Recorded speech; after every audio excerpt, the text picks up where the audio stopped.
Plus de 400 professeurs d'universités et de hautes écoles ont adressé une lettre ouverte au ministre de l'Éducation, Jean-Claude Marcourt, afin de souligner le mauvais fonctionnement du décret paysage. Cette réforme, entrée en vigueur en 2014, supprime notamment le système d'années d'études et le redoublement. Cet étudiant en économie n'a pas réussi tous ses examens l'année dernière et se retrouve en deuxième année avec 75 crédits à valider au lieu des 60 habituels. L'année dernière, j'avais déjà du mal avec 60 crédits et maintenant, je me retrouve avec 75 crédits. Donc, je me pose des questions, je doute et je ne sais pas si je vais réussir mon année maintenant.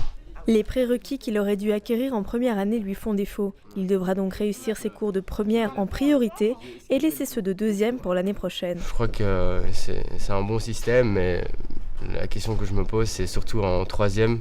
Si là, j'ai encore des casseroles, là, je serai obligé de tout réussir en une fois. Je ne sais pas si c'est faisable. Une inquiétude que partage son professeur d'économie. Si un étudiant ne sait pas réussir ses 60 crédits en première année, il ne saura pas réussir 75 crédits en deuxième.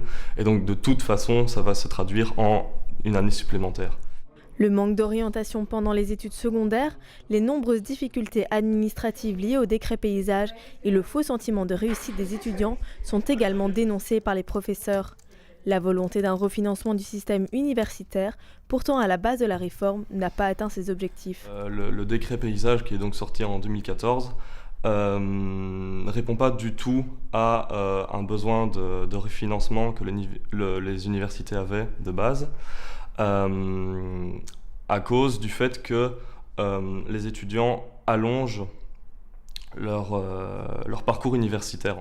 En plus des problèmes qu'entraîne l'individualisation de chaque parcours, la suppression du redoublement était déjà largement critiquée par les syndicats étudiants en 2014. Des revendications qui n'avaient pas été soutenues par les professeurs à l'époque. On préfère que les professeurs se rendent compte maintenant, donc 4 ans après la mise en place de ce décret, ah oui en fait, il y a des bourdes, plutôt que pas. On aimerait bien effectivement avoir plus de soutien lors des différentes discussions, ça c'est un fait.